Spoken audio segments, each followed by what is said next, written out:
Welcome friends on my YouTube channel get self preparation. तो friend, ये video mathematics part का ही continuation है। इससे फर्स्ट मैथमेटिक्स वीडियो में हमने रैंक के कॉन्सेप्ट को डील किया था कि कैसे मैट्रिक्स की रैंक फाइंड आउट करते हैं, और लीनियरली इंडिपेंडेंट और इंडिपेंडेंट कॉन्सेप्ट जो हमने सीखा था कि उससे बड़ी आसानी से हम मैट्रिक्स की रैंक फाइंड कर सकते हैं। और स्टैंडर्ड तरीका भी देखा था जो हम लोग रो एक्लिन फॉर्म में मैट्रिक्स को कन्वर्ट करके भी रैंक फाइंड आउट करते हैं। तो फ्रेंड, इस वीडियो में भी हम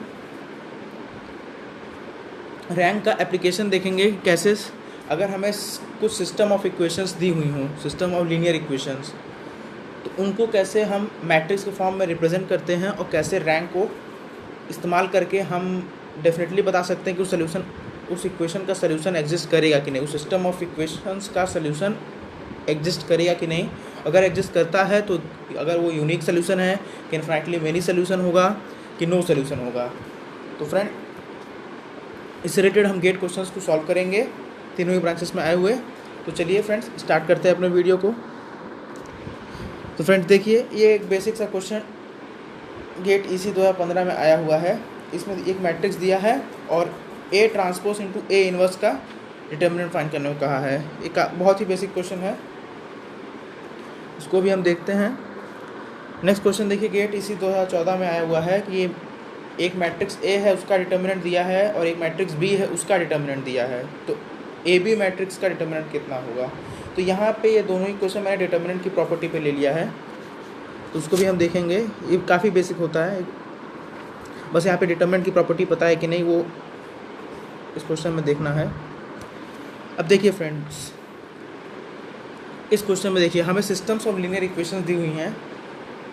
यहाँ पे कहा है कि K की वैल्यू बताइए कि जिसकी वजह से इस दिए हुए सिस्टम ऑफ लीनियर इक्वेशंस का इन्फिनिटली मेनी सोल्यूशन हो। तो फ्रेंड्स, मेरा बेसिक कॉन्सेप्ट हम लोग का इन्हीं तरह के क्वेश्चंस पे देखेंगे कि कैसे रैंक की हेल्प से हम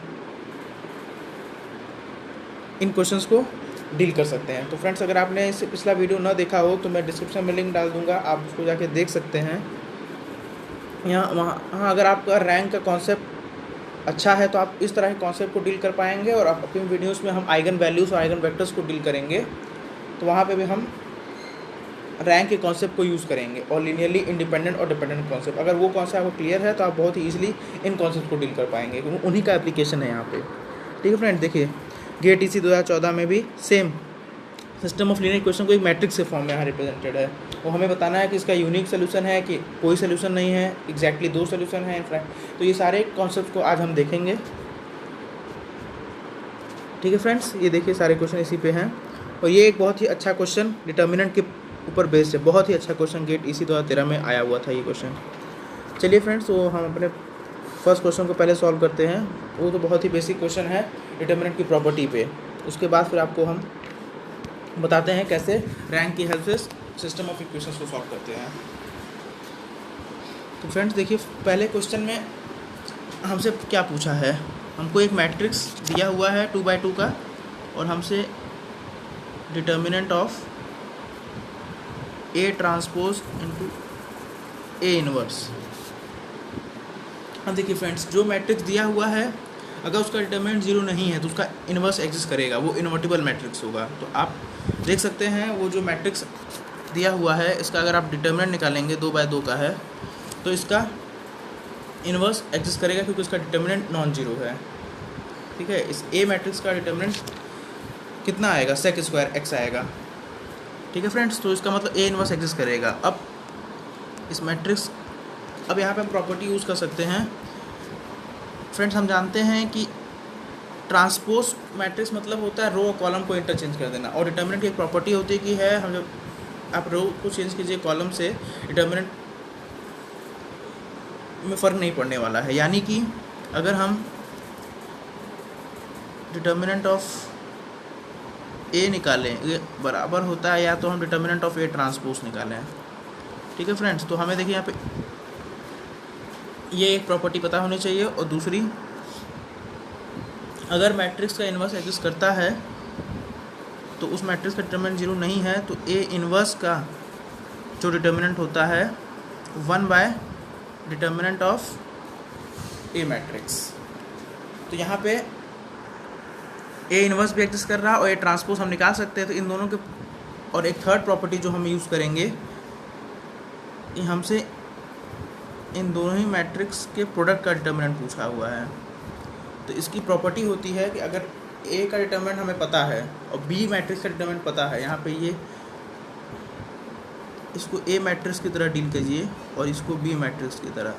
तो इन दोनों के प्रोडक्ट का अगर हमें डिटर्मिनेंट निकालना है तो ये सिंपली होता है पहले मैट्रिक्स का डिटर्मिनेंट इनटू दूसरे मैट्रिक्स का डिटर्मिनेंट को अगर आप मल्टीप्लाई कर दीजिए तो इन दोनों मैट्रिक्स के मल्टीप्लिकेशन का जो डिटर्मिनेंट होगा वो उसी के बराबर आएगा, अगर दोनों का डिटर्मिनेंट एग्जिस्ट कर रहा है।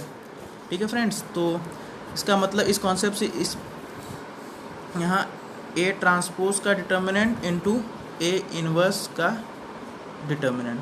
तो अभी अब मैंने बताया कि ए ट्रांसपोज का जो डिटर्मिनेंट होता है वो ए का ही डिटर्मिनेंट है और ए इन्वर्स का जो डिटर्मिनेंट होता है वो 1 बाय,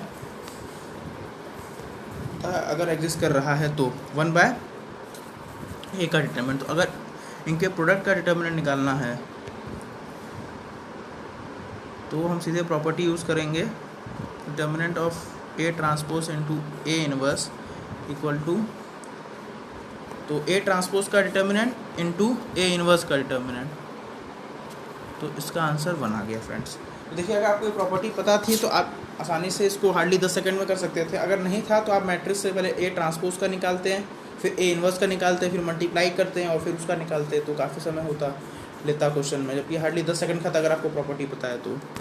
ठीक है फ्रेंड्स, तो और जो प्रॉपर्टी हम यहाँ पे इस्तेमाल किए हैं बीच में, उसी पे देखिए ये क्वेश्चन दिया हुआ। अगर यहाँ देखिए ए का डिटर्मिनेंट दिया हुआ है, यहाँ पे ए का डिटर्मिनेंट दिया है 5 है और बी का डिटर्मिनेंट हमें दिया हुआ है बी मैट्रिक्स का 40 है, फाइनाइट है, एग्जिस्ट कर रहा है। तो इन दोनों मैट्रिक्स के प्रोडक्ट का डिटर्मिनेंट, तो अभी जो प्रॉपर्टी हमने पिछले में यूज़ किया, ये सिंपली हो जाता है दोनों मैट्रिक्स के डिटर्मिनेंट का प्रोडक्ट के बराबर। यानी यहाँ पे हम कह सकते हैं कि जो डिटर्मिनेंट होगा ये सिंपली ए का डिटर्मिनेंट इनटू बी का डिटर्मिनेंट। तो आप सिंपली यहाँ पे 40 इंटू 5 कर दीजिए 200।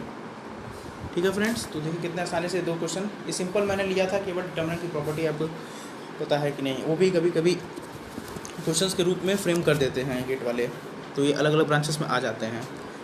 ठीक है फ्रेंड्स, अब हमारा जो बेसिक कॉन्सेप्ट है rank application systems of equations को सॉल्व करने के लिए, उसको बेसिकली सॉल्व नहीं करना है, एग्जैक्टली हमें बताना है बिना सॉल्व किए कि सिस्टम इक्वेशन का रैंक की हेल्प से कि दिए हुए सिस्टम ऑफ इक्वेशंस का सॉल्यूशन एग्जिस्ट करता है कि नहीं करता। अगर एग्जिस्ट करता है तो क्या यूनिक सॉल्यूशन होगा, नो सॉल्यूशन होगा, इन्फिनाइटली मेनी सॉल्यूशन होगा। ठीक है फ्रेंड्स, तो हम पहले कुछ कॉन्सेप्ट आपको बता देते हैं, फिर इस क्वेश्चन को हम सॉल्व करते हैं। देखिए फ्रेंड्स,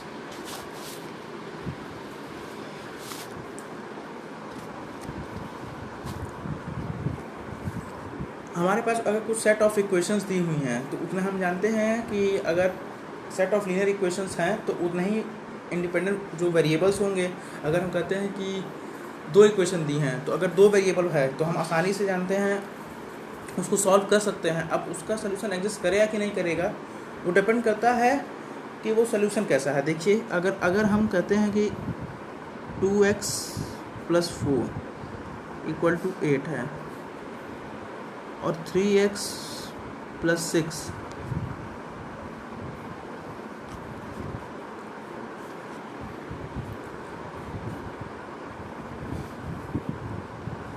2x + 4 आपका अगर 8 है और 3x + 6 मान लीजिए हम 10 ले रहे हैं थोड़ी देर के लिए, अगर ये इक्वेशन है तो अब देखिए ये दोनों इक्वेशंस आपको दी हुई हैं, 2 वेरिएबल हैं, ये ऐसे होगा। अब मैं कहूँ कि इसका सोल्यूशन आप एग्जिस्ट करेगा कि नहीं करेगा, तो ये तो हमको पता है कि अगर 2 सेट ऑफ लीनियर इक्वेशंस हैं, 2 वेरिएबल हैं तो सोल्यूशन एग्जिस्ट करना चाहिए। लेकिन अगर आप ध्यान से देखिए तो ये दोनों ही इक्वेशन तो आप अगर सॉल्व करना स्टार्ट करेंगे एलिमिनेशन में से जो हम क्या करते हैं, आप किसी एक को एलिमिनेट करिए। जैसे मान लीजिए हम इसमें 3 से मल्टीप्लाई कर दीजिए और इसी पूरी क्वेश्चन में 2 से मल्टीप्लाई। अभी भी मैं आपको बताऊंगा कि मैट्रिक्स से कितने आसानी से इस पूरी इन्फॉर्मेशन को अगर मैट्रिक्स के फॉर्म में रिप्रेजेंट किया जाए तो वहाँ से हम आसानी से चीज़ों को कमेंट कर सकते हैं सोल्यूशन एग्जिस्ट करेगा कि नहीं करेगा। वरना अभी जो नेचुरल प्रोसीजर होता है कि इनको सॉल्व कीजिए। तो आप देखिए 3 से मल्टीप्लाई कर दीजिए, यहाँ पे ये 6x हो जाएगा। पहला equation 6x plus 12y equal to 24 और 2 से मल्टीप्लाई करेंगे तो ये 6x plus 12y equal to 20। अब अगर आप देखिए आप कोई भी एक वेरिएबल एलिमिनेट करेंगे तो दूसरा भी एलिमिनेट हो जा रहा है। अगर आप माइनस भी करेंगे तो ये 0 इक्वल टू 4 हो जा रहा है, जो कि नहीं, नॉट पॉसिबल है। यहाँ अगर आप दो क्वेश्चन को माइनस कर दीजिए तो यहाँ से क्या कंक्लूजन बन रहा है कि 0 इक्वल टू 4 है, जो कि पॉसिबल नहीं हो सकता। ठीक है फ्रेंड्स, तो इसका मतलब इस दिए हुए सेट ऑफ इक्वेशन का सोल्यूशन एग्जिस्ट ही नहीं करेगा। तो इसको हम क्यों एग्जिस्ट नहीं किया, यहाँ पे क्या ऐसा चीज़ हो गया कि एग्जिस्ट नहीं किया, तो वो प्रॉपर्टी को अगर मैट्रिक्स में रिप्रेजेंट करेंगे तो आपको समझ में आ जाएगा। यहाँ पे लिनियरली इंडिपेंडेंट और डिपेंडेंट का ही कॉन्सेप्ट है। ठीक है फ्रेंड्स, तो उसको हम देखते हैं। और अब थोड़ी देर के लिए अगर आप इस तरह से अगर मान लीजिए इक्वेशन दी हुई है कि 2x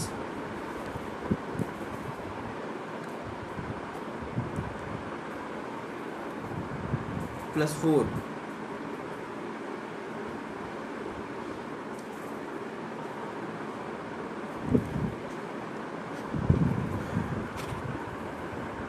5 है और 4x प्लस 8 इक्वल टू 10 है। अब देखिए फ्रेंड्स, अब बताइए इस दिए हुए इक्वेशन का सोल्यूशन एग्जिस्ट करेगा कि नहीं। ये दो वेरिएबल का है, तो आप अगर ध्यान से देखेंगे इसमें अगर वही प्रोसेस आप लगाते किसी एक को एलिमिनेट करेंगे तो आप देखिए ये दोनों ही इक्वेशन एक्चुअल में एक ही इक्वेशन को रिप्रेजेंट कर रही है।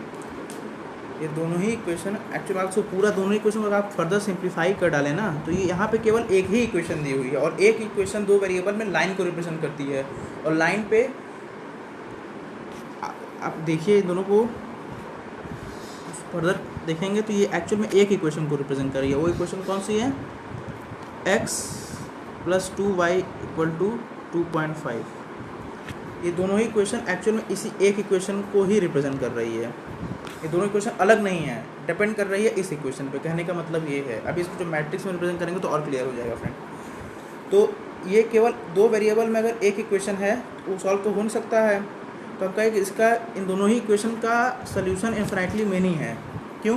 क्योंकि ये दोनों एक लाइन के इक्वेशन को रिप्रेजेंट कर रहे हैं और लाइन पे इन्फिनिटली पॉइंट्स आते हैं। जो इस इक्वेशन को इन्फिनाइट पॉइंट्स आप कुछ भी रखेंगे, एक्स की वैल्यू वाई की वैल्यू मिलेगी तो सेटिस्फाई हो जाएगा। आप कुछ भी एक्स वाई की वैल्यू के वहाँ से आप वाई की वैल्यू हमेशा निकाल सकते हैं। मतलब एक लाइन की इक्वेशन हो जाएगी और इन्फिनिटली मेनी पॉइंट्स एग्जिस्ट करेंगे।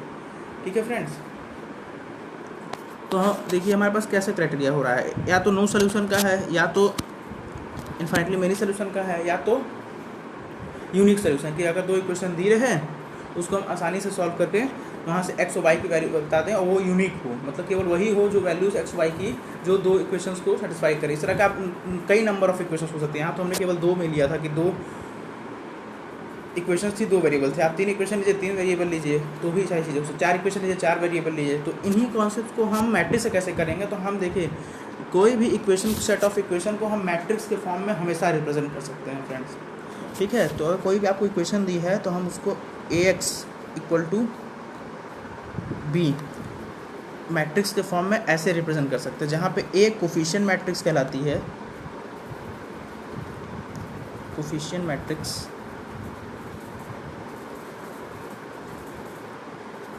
ठीक है फ्रेंड्स। x वो वेरिएबल की मैट्रिक्स होती है जिनको सॉल्व करना है। तीन इक्वेशंस होंगे, तीन वेरिएबल होंगे, तो वेरिएबल की जो मैट्रिक्स बनाएंगे हम वो x होगा और b जो इक्वल टू के बाद किसी इक्वेशन में जो b इस तरह उसको रिप्रेजेंट करेगी। कहने का मतलब अगर इस पिछली इक्वेशन को अगर हम मैट्रिक्स के फॉर्म में रिप्रेजेंट करें तो ax इक्वल टू b के फॉर्म में, तो जो कोफिशिएंट मैट्रिक्स होती है इसका मतलब है दो जितने भी इक्वेशन दी हैं जो वेरिएबल्स हैं x और y के, इसके कोफिशिएंट्स को आप मैट्रिक्स के फॉर्म में रिप्रेजेंट कर दीजिए।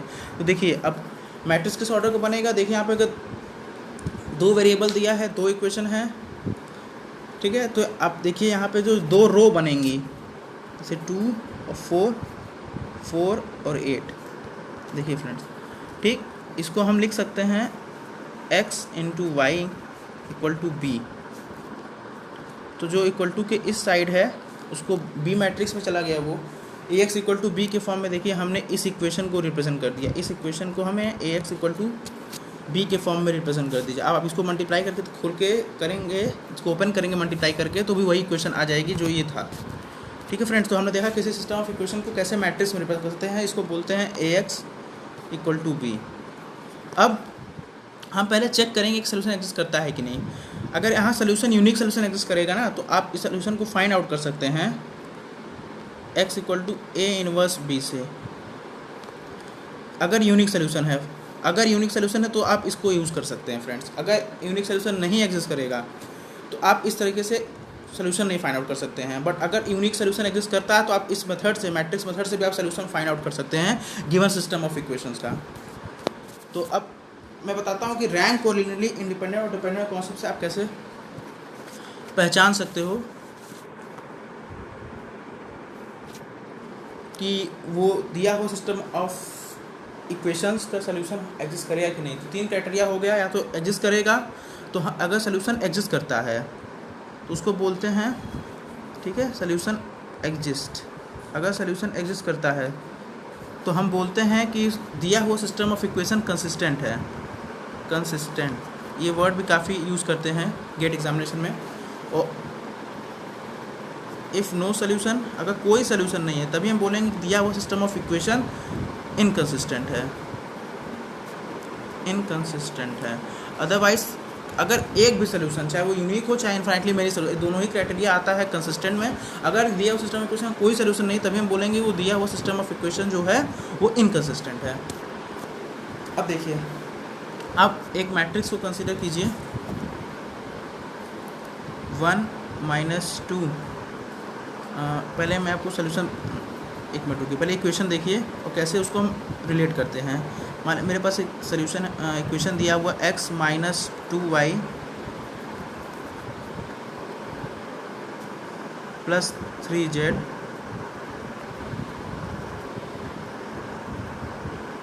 Equal to -1, x - 3y + 4z equal to 1 और -2x + 4y - 6z equal to 2। अब मैं कहता हूँ कि आप इस सिस्टम दी इक्वेशन को फाइंड आउट कीजिए कि इसका यूनिक सोल्यूशन है, नो सोल्यूशन है, इनफाइनाइटली मेनी सोल्यूशन है। तो उसके लिए हम पहले इसको ax इक्वल टू बी मैट्रिक्स के फॉर्म में रिप्रेजेंट करेंगे, फिर रैंक का कॉन्सेप्ट कैसे यूज़ करते हैं वो मैं आपको यहाँ बताता हूँ। तो अब अगर कोफिशिएंट मैट्रिक्स को यहाँ देखिए, तो कोफिशिएंट मैट्रिक्स हो जाएगी 1 2 3 1 माइनस जो कोफिशिएंट्स हैं तीनों वेरिएबल्स के, और यहाँ पे जो x वाली मैट्रिक्स है वो है x y और z, और जो b मैट्रिक्स है वो है -1 1 और 2। हम क्या करते हैं फ्रेंड्स, ये a मैट्रिक्स है, हम इन a और b मैट्रिक्स को मिला के एक अगुमेंटेड मैट्रिक्स की रैंक फाइंड आउट करते हैं, उसको अगुमेंटेड मैट्रिक्स बोलते हैं। कैसे, कहने का मतलब है कि हम अगुमेंटेड मैट्रिक्स, हम उसको ऐसे लिखेंगे, इसकी डायरेक्टली रैंक फाइंड आउट करते हैं। और इस पर हम काफ़ी कमेंट करेंगे कैसे सिस्टम ऑफ अगुमेंटेड मैट्रिक्स कैसे बनेगी। देखिए, जो कोफिशिएंट a मैट्रिक्स है उसको पहले आप लिख लीजिए पूरा 1 - 2 3 1 - 3 4 -2 4 6, और यहाँ पे एक आप पार्टीशन क्रिएट कर दीजिए और इसी पे b वाली जो मैट्रिक्स थी उसको फिल कर दीजिए, -1 1 और 2। अब देखिए फ्रेंड्स, इसको ऑगमेंटेड मैट्रिक्स बोलते हैं। हम इस मैट्रिक्स की रैंक फाइंड आउट करेंगे। अब यहाँ पे ए मैट्रिक्स आपको इतनी दिखनी चाहिए, जो ए मैट्रिक्स है वो भी आपको साथ में दिखनी चाहिए, और इसको बोलेंगे ए मैट्रिक्स अकेला, और जो पूरा मैट्रिक्स हमने बनाया है ये, जहाँ पे बी भी इंक्लूडेड है इस पार्टीशन साइन के साथ, उसको बोलेंगे ऑगमेंटेड मैट्रिक्स। अब हम रैंक फाइंड आउट करेंगे इन सिंगल इस पूरे मैट्रिक्स को एक सिंगल मैट्रिक्स कंसिडर करके। ए और इस पार्टीशन को आप थोड़ी देर के लिए भूल जाइए, इसको सिंगल मैट्रिक्स कंसिडर कीजिए जिसमें 3 रो 4 कॉलम हैं, और हम रैंक फाइंड करना सीखे हैं। अगर आपको लिनियरली इंडिपेंडेंट डिपेंडेंट कुछ रो दिख जा रही हैं तो आप उसको सीधे रैंक बता सकते हैं, अदरवाइज आप रो यूनिट फॉर्म में कन्वर्ट कर सकते हैं। ठीक है फ्रेंड्स, तो अगर आप देखिए थर्ड रो पे फोकस कीजिए, थर्ड रो और सेकंड रो को देखिए।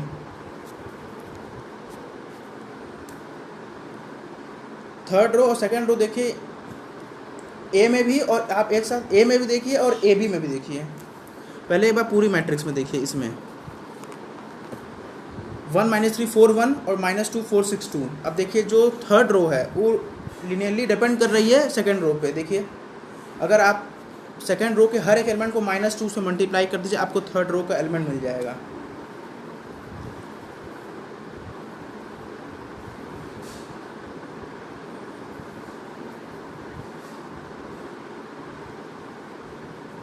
फर्स्ट रो और थर्ड रो को देखिए, सेकंड रो को नहीं है, आप फर्स्ट और थर्ड रो को देखिए, उसमें है, क्योंकि यहाँ -3 आ गया है सेकंड रो में, तो नहीं।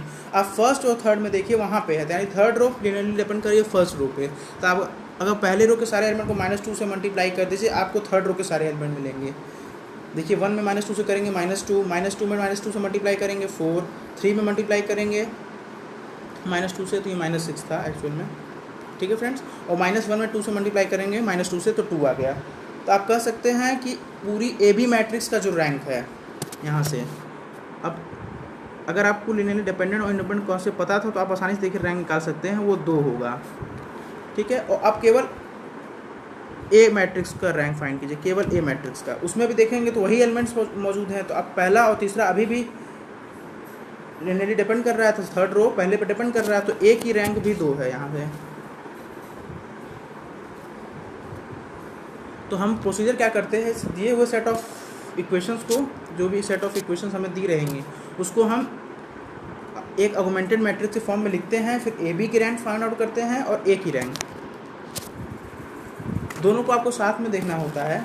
अब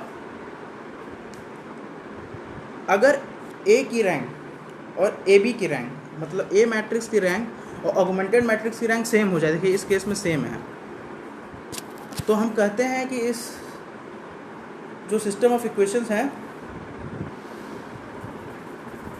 उनका सलूशन एग्जिस्ट करेगा, उसका सलूशन एग्जिस्ट करेगा और वो कंसिस्टेंट होगा। अगर आपको कंसिस्टेंसी और इनकंसिस्टेंट बताना है तो आप केवल ए की रैंक और ए बी की रैंक फाइंड आउट, अगर रैंक सेम आती है इन दोनों की तो हमें इनका सलूशन एग्जिस्ट करेगा। अब सलूशन एग्जिस्ट के 2 पार्ट थे, या तो वो यूनिक सलूशन हो या तो इन्फाइनाइटली मेनी सलूशन हो। तो यानी एक पॉइंट आप कंक्लूड कर सकते हैं यहाँ से, if rank of A equal to rank of augmented matrix, अगर सेम हो जाता है, मान लीजिए से आर, तो सल्यूशन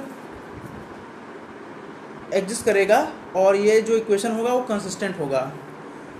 अब इसमें पहला पार्ट आता है कि अगर इफ़ जो रैंक एग्जिस्ट आया है वो equal to number of variables, हम n को नंबर ऑफ वेरिएबल्स बता रहे हैं, जैसे यहाँ पे 3 वेरिएबल थे, इससे पिछले जो हमने इक्वेशन को कंसिडर किया था x, y और z, अगर उसके बराबर आ जाए तो यूनिक सल्यूशन होता है।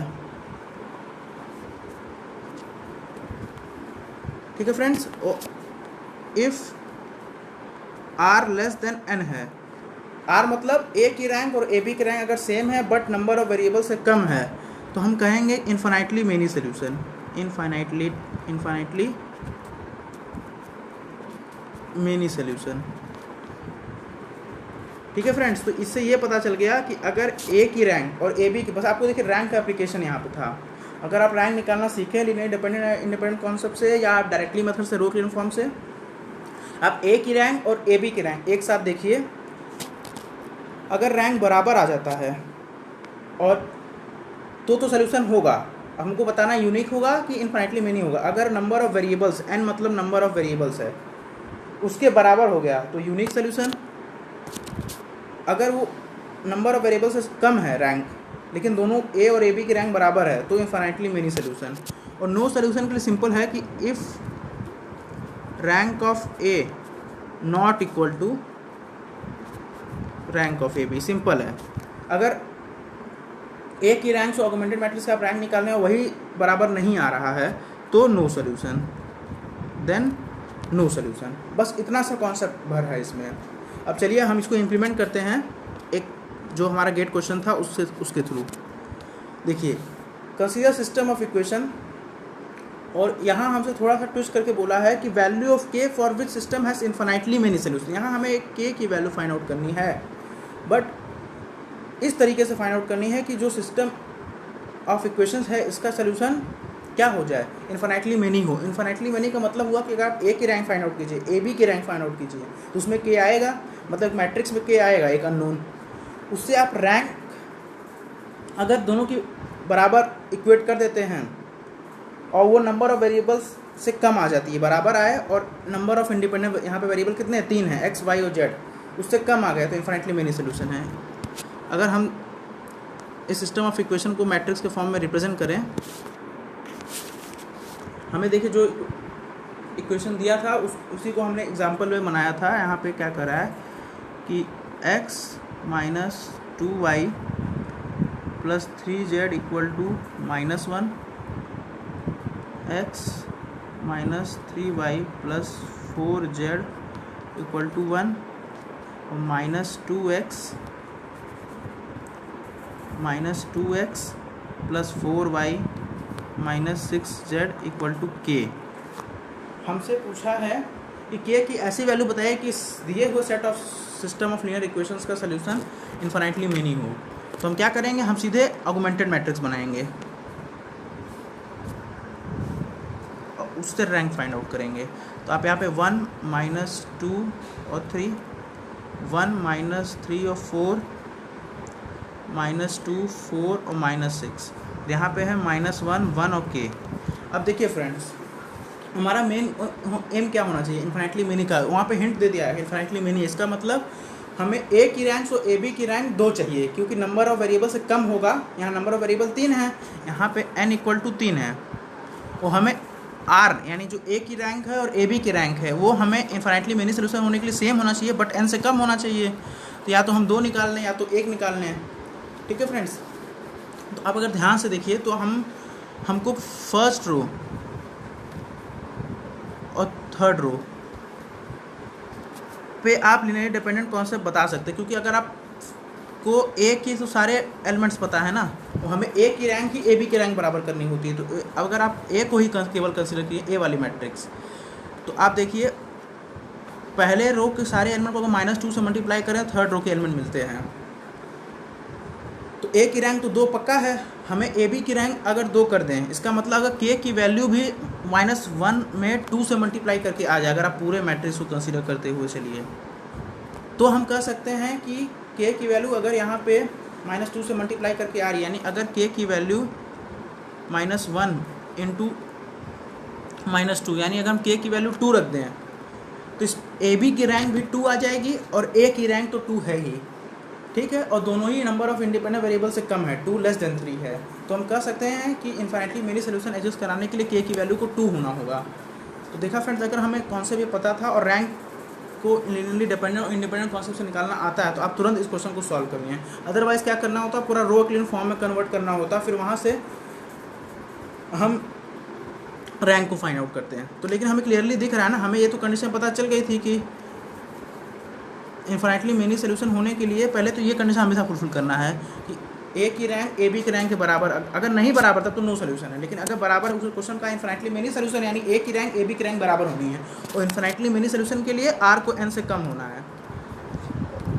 और यहाँ पे आप ए की रैंक फाइंड आउट कर लिए थे तो 2 आ गया था, और अगर ए बी की रैंक भी 2 आ जाए और वो लेस देन 3 है तो इन्फिनिटली मेनी होगा, और उसको 2 बनाने के लिए हमें के की वैल्यू 2 पुटअप करनी पड़ेगी, क्योंकि तभी फर्स्ट रो पूरे ए बी मैट्रिक्स में थर्ड रो से रिलेट हो जाएगी, यानी थर्ड रो फर्स्ट रो से रिलेट हो जाएगी बाय अ फैक्टर ऑफ -2। तो पूरे ए बी की रैंक भी 2 बन गई और ए की रैंक भी 2 है। तो हम यहाँ से कह सकते हैं कि जो यहाँ पे के की वैल्यू होगी, ये न्यूमेरिकल डेटा टाइप क्वेश्चन था, वो के इक्वल टू यहाँ पे 2 होगा फ्रेंड्स, के इक्वल टू 2 होना है। तो इस सिस्टम ऑफ लीनियर इक्वेशंस का इन्फाइनाइटली मेनी सोल्यूशन होगा। अब चलिए नेक्स्ट क्वेश्चन पे भी हम इसी पे प्रैक्टिस करेंगे। यहाँ पे देखिए गेट इसी 2014 में आया हुआ है। ये देखिए AX इक्वल टू बी के फॉर्म में रिप्रेजेंटेड है, बोल रहा है इसका यूनिक सोल्यूशन है, इन्फाइनाइटली मेनी सोल्यूशन है, नो सोल्यूशन है। तो हम क्या करेंगे यहाँ से, देखिए ए मैट्रिक्स ये है, X मैट्रिक्स ये है और B मैट्रिक्स ये है। हम क्या करेंगे, A और B को कंबाइन करेंगे और ऑगमेंटेड मैट्रिक्स को पता करेंगे। तो चलिए फ्रेंड्स, और उसका रैंक फाइंड करके हम वही सीधे एप्लीकेशन जो हमने आपको बताया रैंक का, अगर आप वो अप्लाई कर देते हैं तो आपको आसानी से पता चल जाएगा। तो देखिए हम सीधे मैट्रिक्स बनाते हैं ऑगमेंटेड,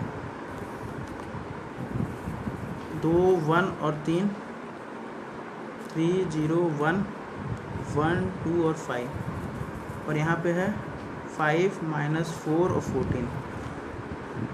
अब हम इसकी रैंक किसी तरीके से भी पता करेंगे। अब देखिए यहाँ पे लिनियरली डिपेंडेंट या इंडिपेंडेंट आपको थोड़ा लग रहा होगा कि मुश्किल है, कैसे पता करें हम, यहाँ पे कोई फैक्टर नहीं दिख रहा है। तो आप ऐसा कीजिए, रो एक्लिन फॉर्म लगाइए पूरे मैट्रिक्स को A B कंसिडर करते हुए, और फिर देखते हैं कि क्या रैंक आता है।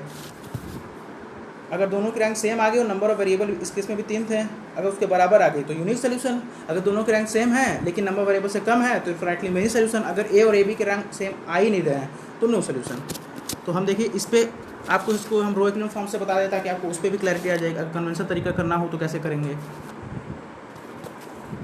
तो मैंने बोला था रो एक्लिन फॉर्म में हम पहली एलिमेंट को 1 बनाते हैं, तो देखिए थर्ड वाली रो को हम एक्सचेंज कर देते हैं थोड़ा, इसको फिर से हम ऐसे लिख देते हैं 1 2 5 14 2 1 3 5 और 3 0 1। हमने बस इस मैट्रिक्स को थोड़ा एक्सचेंज कर लिया। अब देखिए हम क्या करेंगे, 1 के नीचे के सारे एलिमेंट्स को इनको 0 बनाएंगे। तो आप पहले में 2 से मल्टीप्लाई करके माइनस कर दीजिए और पहली रो में 3 से मल्टीप्लाई करके थर्ड रो से माइनस कर दीजिए। तो अगर उसको करेंगे तो आपकी मैट्रिक्स देखिए क्या कन्वर्ट हो जाएगी। पहली रो तो एज इट इज़ रहेगी 1 2 5 14। अब 2 से मल्टीप्लाई करके माइनस करेंगे तो ये हो जाएगा 0, ये हो जाएगा -3,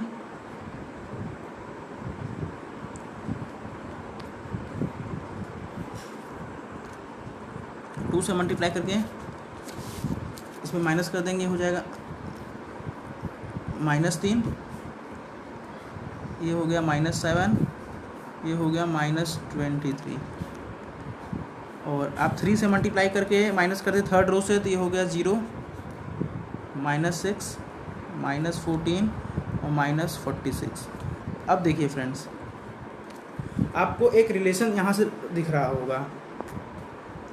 आप देखिए सेकेंड और थर्ड रो सारे एलिमेंट एक दूसरे के ट्वाइस हैं, मतलब जो थर्ड रो आप देखिए सेकेंड रो पे डिपेंड कर रही है। यानी कि अगर आप इसको रो के फॉर्म में कन्वर्ट करेंगे तो एक रो कम्प्लीटली 0 बन जाएगी। देखिए कैसे, आप सेकेंड रो में 2 से मल्टीप्लाई करके जोड़ दीजिए थर्ड रो में, मतलब माइनस कर दीजिए। सेकेंड रो में आप 2 से मल्टीप्लाई करके अगर माइनस कर देते हैं तो नीचे वाली रो कम्प्लीटली 0 बन जाएगी। पहली रो तो एज इट इज़ रहेगी 1 2 5 14।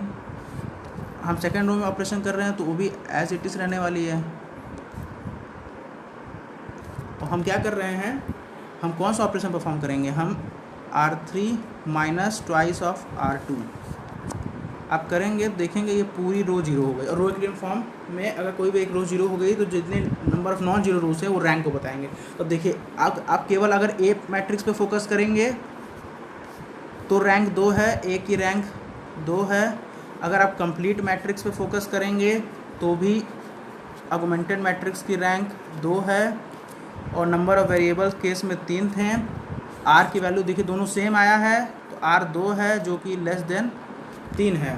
तो हम कह सकते हैं ये इन्फिनाइटली मिनी सोल्यूशन इसका एग्जिस्ट करेगा, इन्फिनाइटली मिनी सोल्यूशन, क्योंकि दोनों की रैंक सेम है पर नंबर ऑफ वेरिएबल से कम है तो इसके कितना होगा infinitely mini solution.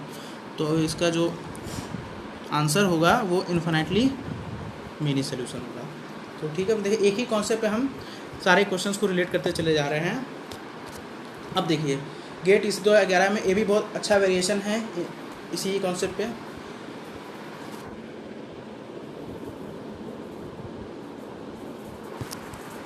System of equations कुछ दी हुई हैं, हमें लैम्डा और म्यू की वैल्यू ऐसी रखनी है कि सिस्टम ऑफ का कोई सोल्यूशन ना एग्जिस्ट करे। मतलब यहाँ पे सीधे इसको नोट कीजिए, नो सोल्यूशन। नो सोल्यूशन होने का मतलब क्या है ना, ए और ए बी के रैंक सेम ही नहीं होना चाहिए। तो हम पहले इसको मैट्रिक्स के फॉर्म में रिप्रेजेंट करते हैं और फिर देखते हैं कि क्या कंडीशन होगी लैम्डा और म्यू पे। तो चलिए फ्रेंड इसको सॉल्व करते हैं। ये भी एक अलग तरह का वेरिएशन है इसी तरह क्वेश्चन में। हम पहले इसको रिप्रेजेंट कर लेते हैं मैट्रिक्स के फॉर्म में जो हमें इक्वेशन दी हुई थी। x plus Y plus Z equal to 6, x plus 4y plus 6z equal to 20, x plus 4y plus lambda Z, ये लैम्डा है फ्रेंड्स, और इक्वल टू म्यू। तो हम पहले इसको ऑगमेंटेड मैट्रिक्स के फॉर्म में रिप्रेजेंट करते हैं।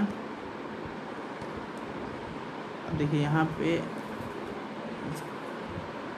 1 1 1 6 1 4 6 और 20 1 4 लैम्डा और म्यू।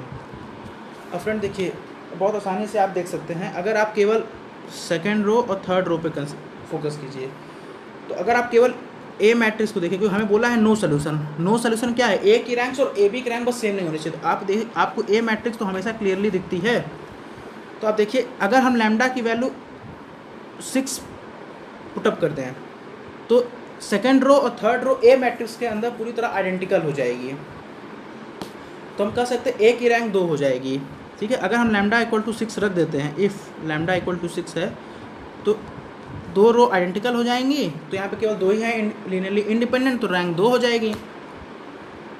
बट नो सोल्यूशन के लिए क्या कहता है, ए की रैंक और ए बी की रैंक सेम नहीं होनी चाहिए। तो हमें बस ये हमको इंश्योर करना होगा कि म्यू की वैल्यू 20 ना हो पाए, नॉट इक्वल टू 20। क्योंकि अगर पूरे ए बी को कंसिडर करेंगे तो अगर म्यू भी 20 हो जाएगा तो पूरा रो ही ए बी में भी कंप्लीटली नीचे वाली 0 बन जाएगी अगर रो के फॉर्म में कन्वर्ट करेंगे, या पूरी रो डिपेंड हो जाएगी। तो हमें किसी तरीके से इंश्योर करना कि नो सोल्यूशन होने के लिए ए बी की रैंक तो 3 ही रहे, लेकिन ए की रैंक 2 हमने पुट कर दिया लैम्डा इक्वल टू 6 करके। यानी अगर आप यहाँ पे लैम्डा इक्वल टू 6 और म्यू 20 ना हो तो नो सोल्यूशन एग्जिस्ट करेगा हमेशा।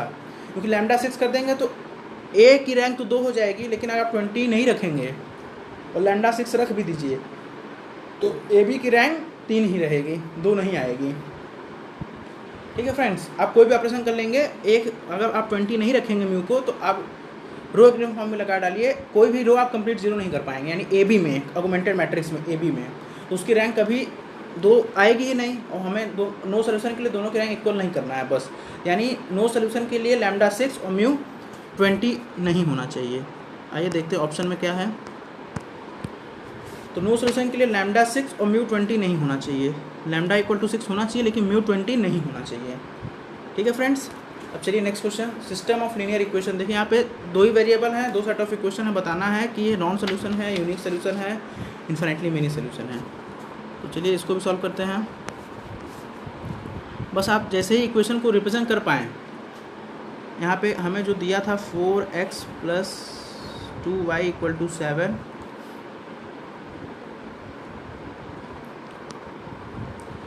अगर आप इसको रिप्रेजेंट करना चाहें मैट्रिक्स में तो ये ऐसा ही कुछ रिप्रेजेंट होगा फ्रेंड्स। अब आप यहाँ पे देख सकते हैं क्लियरली फर्स्ट रो और सेकंड रो ए वाली मैट्रिक्स, ये ए मैट्रिक्स है और पूरी मैट्रिक्स ऑगमेंटेड मैट्रिक्स है। तो ए मैट्रिक्स की रैंक तो आप बता ही सकते हैं, केवल यहाँ पे एक ही लिनियरली इंडिपेंडेंट है। 4 2 देखिए 2 1 पे सेकंड वाली रो का अगर हम सब एलिमेंट डबल कर दें तो 4 2 आ जाएगा। यानी कि ए की मैट्रिक्स तो 1 है, बट आप ए की मैट्रिक्स की रैंक, पहले मैट्रिक्स की रैंक 1 है, और आप ए बी की में ऐसा नहीं है। अगर आप 2 1 6 को एक साथ देखिए तो 4 2 7 से आप रिलेट नहीं कर पाएंगे। अगर आप केवल 2 1 को एक साथ देखेंगे तो 4 2 से रिलेट होगा, यानी ए की रैंक तो 1 है। लेकिन आप 2 1 6 को एक साथ देखेंगे ए बी मैट्रिक्स के लिए तो 4 2 7 से आप रिलेट नहीं कर पाएंगे। यानी ए बी की रैंक तो 2 आएगी लेकिन ए की रैंक 1 है, यानी दोनों की रैंक अनइक्वल है। तो नो सोल्यूशन एग्जिस्ट करेगा, क्योंकि नो सोल्यूशन का यही कंडीशन होता है, ए की रैंक ए बी की रैंक सेम नहीं होनी चाहिए। आप अगर ए देखिए तो ए 2/2 की मैट्रिक्स है, तो उसकी रैंक 2 हो गया, 2 से कम हो गया। हम देख रहे हैं कि केवल एक ही लीनियरली इंडिपेंडेंट रो है, तो इसकी रैंक तो 1 हो गई। लेकिन आप अगर ए बी को देखेंगे तो 2,3 की मैट्रिक्स है ए बी, तो उसकी rank minimum of number of रोज या नंबर ऑफ कॉलम, तो यहाँ पे 2 से कम आएगी, लेकिन इसकी रैंक 2 ही आएगी। कब 2, 1, 6 को 4, 2, 7 कभी रिलेट नहीं कर पाओगे। तो ए बी की रैंक 2 होगी और आपकी ये ए की रैंक 1 है, तो दोनों की रैंक अनइक्वल हुआ, यानी इसका दिए हुए सिस्टम ऑफ इक्वेशन का नो सोल्यूशन एग्जिस्ट करेगा। ठीक है फ्रेंड्स, तो आंसर नो सोल्यूशन होगा। तो देखिए जो रैंक कॉन्सेप्ट लीनियरली डिपेंडेंट और इंडिपेंडेंट का था, उसी को हमने बस यहाँ पे यूटिलाइज किया और कुछ कंडीशन देखा कब यूनिक सोल्यूशन होगा सिस्टम ऑफ इक्वेशन का, नो सोल्यूशन होगा, इन्फिनिटली मेनी सोल्यूशन होगा। चलिए अब आज का लास्ट क्वेश्चन करते हैं फ्रेंड्स। ये बहुत ही अच्छा क्वेश्चन है, और अगर आप जैसे ऐसे क्वेश्चन को कहा, अगर आप जैसे जैसे फॉलो करते चले जाइए तो आप इस क्वेश्चन को बहुत ही ईजिली टैकल कर सकते थे। इस क्वेश्चन में कुछ इन्फॉर्मेशन दी हो कि ए एक मैट्रिक्स है m क्रॉस n की, बी मैट्रिक्स है n क्रॉस m की, और यहाँ पे एक कंडीशन दिया है कि determinant of I M plus A B equal to determinant of I N plus B A, और आई एन का मतलब होता है कि आइडेंटिटी मैट्रिक्स है के ऑर्डर की। हमें इस प्रॉपर्टी का इस्तेमाल करके दिए हुए मैट्रिक्स, जो ये मैट्रिक्स दी हुई है, इसका डिटर्मिनेंट पता करना है। ठीक है फ्रेंड्स, तो हमें यहाँ पे दी हुई मैट्रिक्स का डिटर्मिनेंट पता करना है इस प्रॉपर्टी का इस्तेमाल करते हुए। बहुत ही अच्छा क्वेश्चन था ये डिटर्मिनेंट के ऊपर। तो देखिए हमें मैट्रिक्स जो दी हुई है वो ये है, 4x4 की मैट्रिक्स है। तो हमें 3x3 तक मैट्रिक्स तो हम लोग बहुत आसानी से डिटर्मिनेंट पता कर सकते हैं, लेकिन यहाँ पे हमें एक प्रॉपर्टी का इस्तेमाल करना है। अगर आप उस प्रॉपर्टी जो क्वेश्चन में दिया है, अगर आप उसको इस्तेमाल कर लेंगे तो आप आसानी से इस मैट्रिक्स की, बस आपको यहाँ पे ऑब्जर्व करना है। बहुत ही अच्छा क्वेश्चन है। देखिए 4x4 की मैट्रिक्स है, इसका डिटर्मिनेंट पता करना है हमें। और क्वेश्चन में इंफॉर्मेशन क्या दी हुई है कि determinant of I M plus A B equal to determinant, ये जो इन्फॉर्मेशन है बहुत ही यूज़फुल होगी फ्रेंड। इसी का इस्तेमाल करके हम उस मैट्रिक्स का डिटर्मिनेंट पता कर लेंगे। अब इसका मतलब क्या हुआ, अगर हम दी हुई मैट्रिक्स को एक आइडेंटिटी मैट्रिक्स और सब मैट्रिक्स के प्रोडक्ट के समेशन में अगर तोड़ दें इस मैट्रिक्स को, तो हम आसानी से ये प्रॉपर्टी यूज़ कर सकते हैं। कहने का मतलब क्या है, देखिए जो मैट्रिक्स हमें दी हुई थी ना,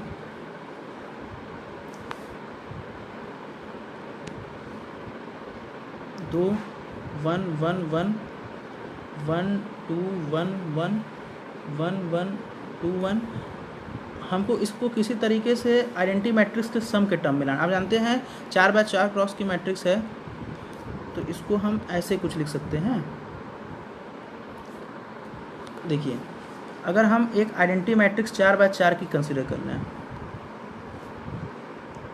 क्योंकि आप दो मैट्रिक्स का एडिशन तभी कर सकते हैं जब उनका ऑर्डर सेम हो, एलिमेंट टू एलिमेंट उनके ऐड हो जाते हैं। प्लस और एक मैट्रिक्स हम कंसिडर कर लेंगे 4x4 की। अगर हम देखिए 1 सभी एलिमेंट को अगर 1 कंसिडर कर लें, ठीक है फ्रेंड्स, सभी एलिमेंट अगर 1 आ जाएं, मैं इसको फिर से बना देता हूँ। जो दी हुई मैट्रिक्स थी उसको हम एक आइडेंटिटी मैट्रिक्स 4 ऑर्डर की प्लस ए बी में तोड़ना चाह रहे हैं, क्योंकि यही प्रॉपर्टी है। तो अब देखिए यहाँ पे हम 1 4 बार 0, आइडेंटिटी मैट्रिक्स तो ऐसे ही लिखी जाएगी, प्लस अब देखिए हमें पहला एलिमेंट 2 बनाना था, तो बाकी सारे एलिमेंट 1 है, तो आप केवल सब में अगर 1 ले लेंगे, आप देखिए कितनी आसानी से हम इसको रिप्रेजेंट कर पाएँ। तो यानी ये इसको रिप्रेजेंट कर रहा है और ये है। तो हमें ए मैट्रिक्स को देखिए ऐसे तोड़ दिया। अब सारे ऐड करेंगे तो देखिए यही ए आ जाएगा आपके पास। तो अब हमें क्या करना है, इस प्रॉपर्टी का इस्तेमाल करना। हमने ए को इस तरह रिप्रेजेंट कर पाया, और एक डिटर्मिनेंट ऑफ ए यानी डिटर्मिनेंट ऑफ दिस। अब हम देखिए डिटर्मिनेंट ऑफ ए निकालना है, तो हमने ए को रिप्रेजेंट कर लिया कुछ ऐसे, I4 प्लस ए बी। और ए बी देखिए किस ऑर्डर का आया है, 4x4 का है और सारे एलिमेंट 1 है। बस ए बी में ये खासियत है कि ए बी मैट्रिक्स जो हमें मिला है वो 4x4 का है और सारे एलिमेंट्स इसमें आइडेंटिकल हैं और 1 के बराबर हैं। तो अब देखिए फ्रेंड्स, हम ए बी मैट्रिक्स कैसे पैदा कर सकते थे अगर ए और बी हमें मैट्रिक्स निकालनी हो। देखिए ए बी मैट्रिक्स 4x4 की थी, जो कि सारे एलिमेंट्स यहाँ पे इक्वल हैं और 1 हैं। तो ऐसी कोई दो मैट्रिक्स आप सेलेक्ट कीजिए जिसका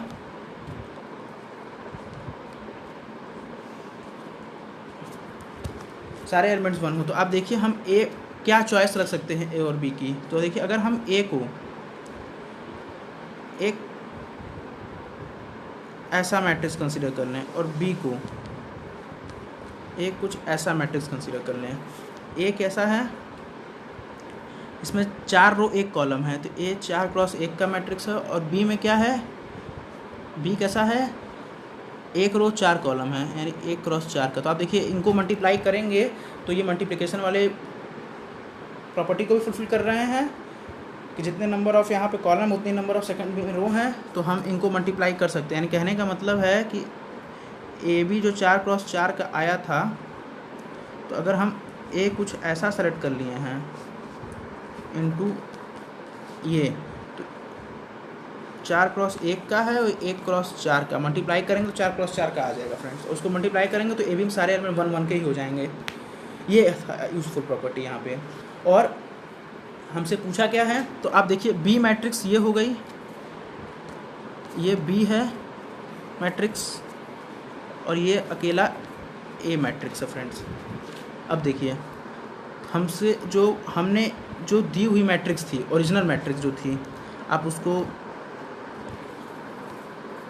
मान लीजिए कि हम उसको एक्स कह रहे हैं, तो हमें अगर उसका डिटर्मिनेंट पता करना था तो हमने उसको कुछ ऐसा तोड़ दिया कि एक आइडेंटिटी मैट्रिक्स 4 ऑर्डर का प्लस एक ए बी मैट्रिक्स, इसमें सारे एलिमेंट्स सेम हैं। और क्वेश्चन के हिसाब से क्वेश्चन में एक चीज़ और कहा है कि ये चीज़ इक्वल है, आप इस चीज़ का अगर डिटर्मिनेंट पता कर ले रहे हैं, आई क्रॉस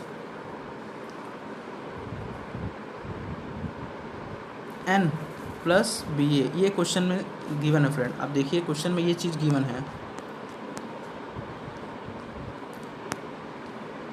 आई क्रॉस एन, और ये इसी का हम इस्तेमाल कर रहे हैं फ्रेंड्स, उसी से हम मैट्रिक्स का रैंक पता करना चाह रहे हैं। तो अब बी ए, अगर हमने ए और बी को भी जज कर लिया कि ए कैसा है बी कैसा है, तो यहाँ पे हमने ए भी फाइंड आउट कर लिया कि ए कुछ ऐसा है और बी कुछ ऐसा है फ्रेंड्स। तो ए का ऑर्डर देखिए आप फ्रेंड्स, 4x1 का है और ये 1x4 का है फ्रेंड्स। तो अगर यहाँ से आप बी ए फाइंड आउट करेंगे, अगर मैं कहूँ आपको बी ए पता कीजिए, तो बी ए का मतलब क्या हुआ, 1 1 1 1 को आप मल्टीप्लाई कर रहे हो ऐसे, तो ये कितने का था, 1x4 का था और ये 4x1 का था। तो बी ए जो मैट्रिक्स आएगी फ्रेंड, वो 1x1 मतलब एक एलिमेंट आएगा और सारे एलिमेंट्स ऐड हो जाएंगे अगर आप इसको मल्टीप्लाई करेंगे तो। ठीक है फ्रेंड्स, तो हम देखिए हमको x जो दी हुई मैट्रिक्स है उसका रैंक निकालना था, हमने उसको ऐसा तोड़ा, क्वेश्चन के हिसाब से हम उसको इस फॉर्म में लेके आना चाह रहे हैं। क्योंकि अगर हम ए और बी फाइंड आउट कर लिए हैं तो बी ए, क्योंकि बी ए एक सिंगल एलिमेंट आ गया, सिंगल एलिमेंट का डिटर्मिनेंट तो आपको पता है ना, क्योंकि अब यहाँ पे अब जो लास्ट वाली प्रॉपर्टी है डिटर्मिनेंट ऑफ x को हमने ऐसा तोड़ा कि I4 प्लस ए बी आया। हम इसको ऐसा लेके आ रहे हैं कि डिटर्मिनेंट ऑफ IN, तो IN क्या होगा कि हम जानते हैं कि दो मैट्रिक्स का एडिशन तभी कर पाएंगे जब सेम ऑर्डर का होगा। बी ए का ऑर्डर देखिए हम पहले यहाँ से पहचान लिए हैं कि जो बी ए बनेगा वो एक सिंगल एलिमेंट है, तो हम IN की वैल्यू 1 सेलेक्ट करेंगे, क्योंकि वो जब सिंगल ऑर्डर की आइडेंटिटी मैट्रिक्स होगी तो वहाँ एक ही एलिमेंट होगा फ्रेंड्स। क्योंकि क्यों कर रहे हैं, क्योंकि एडिशन बी ए भी है एक ऑर्डर का आ गया था, और बी ए में भी एक एलिमेंट है 4 और इसमें भी एक एलिमेंट है और बी ए में भी एक एलिमेंट है, इनका एडिशन हम कर सकते हैं। और ये देखिए 4 + 1 5 हो गया, यानी कि जो डिटर्मिनेंट हम x का निकालना था उसको हमने कुछ शुरुआत में हमने फ्रेंड्स उसको जो क्वेश्चन में गिवन था ऐसा तोड़ा। यहाँ पे देखिए एडिशन हो गया था क्योंकि यहाँ 4x4 के मैट्रिक्स लिए थे, क्योंकि इसका भी ऑर्डर 4 था, ए बी का ऑर्डर भी 4 था, और हमने इसको सॉल्व कर दिया कुछ ऐसे एक सिंगल ऑर्डर का आइडेंटिटी मैट्रिक्स लेके, और बी ए हमने जब ए और बी का चॉइस देखा तो बी ए उससे एक सिंगल एलिमेंट बन रहा है, और इसकी वैल्यू 1+4। अब देखिए 1+4 कितना हो गया 5। अब 5 का डिटर्मिनेंट तो 5 ही होगा, एक रियल एलिमेंट है उसका टर्म सिंगल एलिमेंट है, यानी एक सिंगल मैट्रिक्स बन गया। यानी ये जो मैट्रिक्स है इसको आप अगर जोड़ देंगे तो इसका मतलब एक 1/1 की एक सिंगल मैट्रिक्स हो गई, और सिंगल मैट्रिक्स में एक एलिमेंट और एक एलिमेंट का डिटर्मिनेंट वही एलिमेंट खुद होता है। यानी हम कह सकते हैं कि जो हम मैट्रिक्स मेरे पास स्टार्टिंग में था, ये मैट्रिक्स फ्रेंड्स, इसी को मैं एक्स बोल रहा हूँ, तो इसको हमने कुछ ऐसा तोड़ा और इसका डिटर्मिनेंट प्रॉपर्टी का इस्तेमाल करते हुए आंसर 5 आया। ठीक है फ्रेंड्स, तो अब देखिए इसमें आंसर पे देखिए 5 दिया हुआ है। ठीक है फ्रेंड्स, तो यहाँ पे उस प्रॉपर्टी का इस्तेमाल करना था, और हमें ए और बी की जो चॉइस थी, क्योंकि सारे एलिमेंट्स एक जैसे थे तो आप ए बी के चॉइस से एक रो वेक्टर और कॉलम वेक्टर को मल्टीप्लाई करके ले सकते थे। तो होप सो फ्रेंड्स आपको यहाँ से कुछ नया सीखने को मिला हो।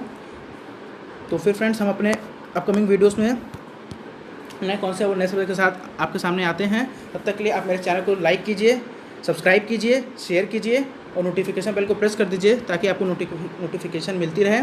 Till then friends, be safe and thank you for watching my channel.